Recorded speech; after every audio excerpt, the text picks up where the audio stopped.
नमस्कार, सुजस बुलेटिन में आपका स्वागत है। मैं हूं आपके साथ सालेहा। एक नजर हेडलाइंस पर। कोटा को मिली चंबल रिवर फ्रंट की अद्भुत सौगात। देशी विदेशी सैलानियों का बढ़ेगा आवागमन, पर्यटन को लगेंगे पंख।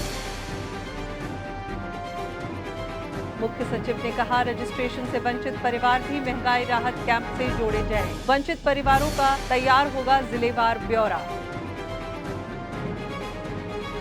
जन सम्मान वीडियो कॉन्टेस्ट के बाद मिशन 2030 कॉन्टेस्ट को लेकर प्रदेशवासियों में उत्साह, बढ़ चढ़कर ले रहे हिस्सा। कोटा को आज विश्व स्तरीय पर्यटन स्थल चंबल रिवर फ्रंट की सौगात मिली। नगरीय विकास मंत्री शांति धारीवाल और विधानसभा अध्यक्ष डॉक्टर सीपी जोशी ने इस हेरिटेज रिवर फ्रंट का लोकार्पण किया। इसके साथ ही 25 देशों से आए राजदूतों ने इसका अवलोकन किया। इस अवसर पर राज्य मंत्रिमंडल के विभिन्न सदस्यों, आयोग अध्यक्षों और विधायकों ने भी हिस्सा लिया। कोटा शहर में कोटा बैराज से नयापुरा पुलिया तक करीब 3.25 किलोमीटर की लंबाई में चंबल नदी के दोनों तटों पर 1442 करोड़ रुपए की लागत से ये रिवर फ्रंट विकसित किया गया है। इसके बनने से कोटा में देशी विदेशी सैलानियों का आवागमन बढ़ेगा। साथ ही चंबल नदी के किनारे बसी सभी बस्तियां बाढ़ से मुक्त रहेंगी। रिवर फ्रंट के दोनों तटों पर 27 घाटों का निर्माण किया गया है। इस रिवर फ्रंट पर विकास के साथ साथ पर्यटन, रोजगार, पर्यावरण संरक्षण और नदी सौंदर्यीकरण के अनेक काम करवाए गए हैं। समारोह को संबोधित करते हुए विधानसभा अध्यक्ष श्री सीपी जोशी ने कहा कि आज कोटा विकास की नई इबारत लिख रहा है और मैं आशा करता हूं कि ये डेवलपमेंट आने वाले समय में भारत के सिटी के डेवलपमेंट के लिए एक उदाहरण प्रस्तुत होगा। उनके प्रयास के लिए उनको, भरतरिया जी को और जितने भी कारीगर और जिन्होंने इस काम को सफलता में करने के लिए किया, उन सब को भी मैं बहुत बहुत मुबारकबाद और हाड़ौती के और कोटा के सभी भाइयों बहनों को बहुत बहुत मुबारकबाद देना चाहता हूँ कि इस अवसर पर मुझे भी इस कार्यक्रम में आने का अवसर मिला।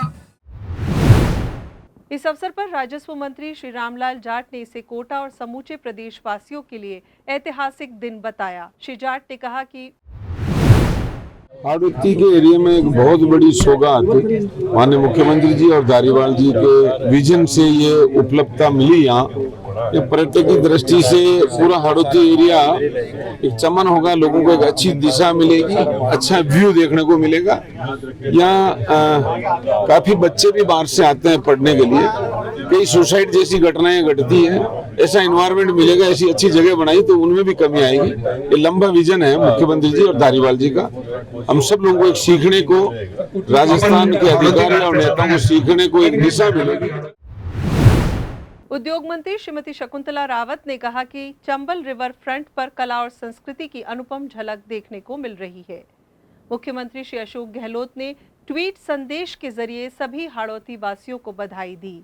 उनका कल कोटा पहुंचने का कार्यक्रम है। वे गार्डन ऑफ जॉय और सिटी पार्क का लोकार्पण करेंगे।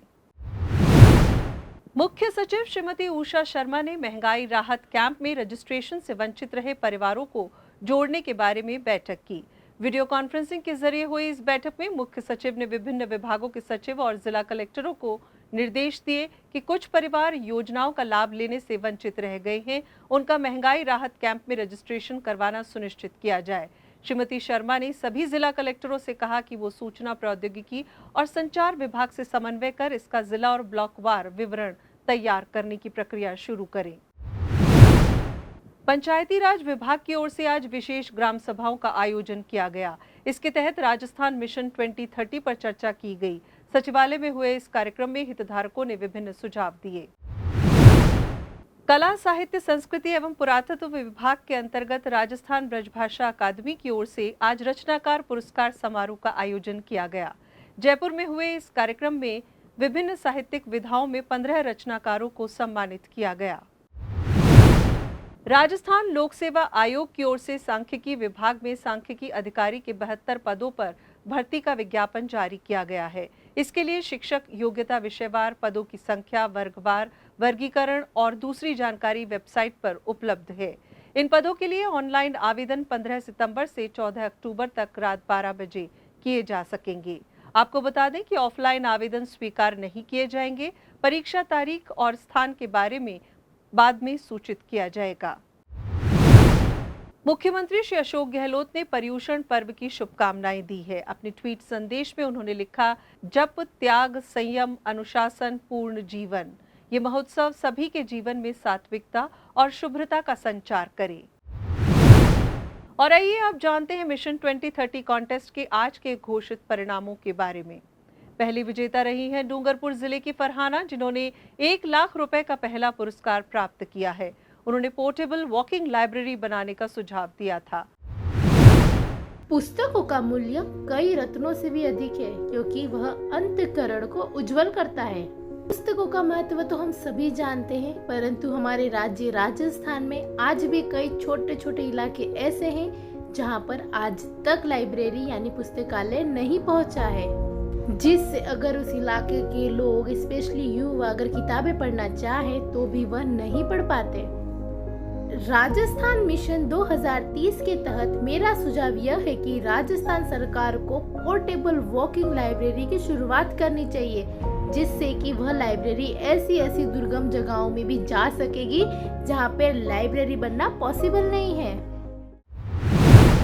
50,000 रुपए की इनामी राशि के साथ जयपुर जिले की फूलवती दूसरे स्थान पर रही हैं। उन्होंने खेती किसानी और जल संरक्षण से जुड़े सुझावों पर आधारित वीडियो बनाकर शेयर किया। मेरे प्रदेश के सभी वासियों, मैं राजस्थान सरकार को 2030 में अग्रणी प्रदेश बनाने के लिए राजस्थान सरकार को जल संरक्षण के लिए मेरी तरफ से अपने विचार व्यक्त कर रहा हूं, जिससे कि राजस्थान 2030 में हमारे अग्रणी प्रदेश बन जाएगा और जल संरक्षण में भी हमें बहुत फायदा मिलेगा, क्योंकि आज की समस्या सबसे बड़ी जल संरक्षण की समस्या है और देश की आबादी बहुत तेजी से बढ़ रही है। राजस्थान की आबादी भी बहुत तेजी से बढ़ रही है। हर जगह पानी की किल्लत हो रही है, टैंकर से पानी मंगवाया जा रहा है, जिससे बहुत सारे एरिया डार्क जोन में चले गए हैं। तो मैं ये चाहता हूं कि प्रदेश की सरकार अपना जल संरक्षण के लिए। जालौर जिले के देवेंद्र कुमार ने तीसरा स्थान प्राप्त किया है, जिन्हें 25,000 रुपए की इनामी राशि से नवाजा गया है। आपने सड़क सुरक्षा को लेकर कई महत्वपूर्ण सुझाव दिए। इसके साथ ही 100 प्रतिभागियों ने जीते हैं 1,000 रुपए के प्रेरणा पुरस्कार। नमस्कार, राजस्थान मिशन 2030 के लिए मेरा सुझाव आधारभूत संरचना और सड़क सुरक्षा को लेकर है। केंद्रीय सड़क परिवहन और राजमार्ग मंत्रालय की रिपोर्ट के अनुसार भारतीय सड़कों पर प्रतिदिन 62 पैदल यात्री मारे जाते हैं। यह पैदल यात्री चलने के अधिकार से वंचित होते हैं। हालांकि पैदल चलने वालों के अधिकार के लिए नए मोटर वाहन अधिनियम और कुछ अन्य विधानों में कुछ प्रावधान है, लेकिन विशेष रूप से पैदल चलने वालों के अधिकार के बारे में बात नहीं करते हैं। मेरा सुझाव है कि विधानसभा डिजिटल म्यूजियम अब आम लोग निःशुल्क देख सकेंगे। इस राजनीतिक आख्यान संग्रहालय को 15 सितंबर से आम लोगों के लिए खोला जाएगा। विधानसभा के प्रमुख सचिव श्री महावीर प्रसाद शर्मा ने बताया कि लोग सुबह 10 बजे से शाम 5 बजे तक इस म्यूजियम को देख सकेंगे। इसके लिए दर्शकों को पहचान पत्र की प्रति प्रवेश द्वार पे जमा करवानी होगी। इस डिजिटल संग्रहालय में राजस्थान के निर्माण और राजनीतिक आख्यानों को कलात्मक और आधुनिकतम संचार तकनीक के माध्यम से दर्शाया गया है। राजस्थान सरकार महिलाओं के लिए विभिन्न योजनाएं चला रही है। महिलाओं को आर्थिक सहायता प्रदान करने के साथ साथ आत्मनिर्भर और सशक्त बनाने के लिए विभिन्न कल्याणकारी योजनाओं का संचालन किया जा रहा है। उनके स्वास्थ्य और माहवारी स्वच्छता से जुड़ी योजना है IM शक्ति उड़ान योजना। इस योजना के माध्यम से 11 से 45 वर्ष की महिलाओं और बालिकाओं को निःशुल्क सैनिटरी नैपकिन्स वितरित किए जाते हैं। माहवारी के दिनों में स्वच्छता और स्वास्थ्य की दृष्टि से ये योजना काफी महत्वपूर्ण साबित हो रही है।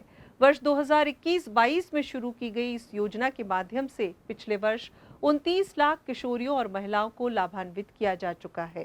पहले चरण में राज्य के करीब 34,000 सरकारी स्कूलों में पढ़ने वाली 26 लाख छात्राएं और 1400 से ज्यादा आंगनबाड़ी केंद्रों के जरिए 3 लाख किशोरियों और महिलाओं को लाभान्वित किया जा चुका है। योजना के दूसरे चरण में 1,45,00,000 किशोरियों और महिलाओं को फायदा पहुंचाने का लक्ष्य रखा गया है। जिस बुलेटिन में फिलहाल इतना ही। फिर होगी आपसे मुलाकात, तब तक के लिए नमस्कार।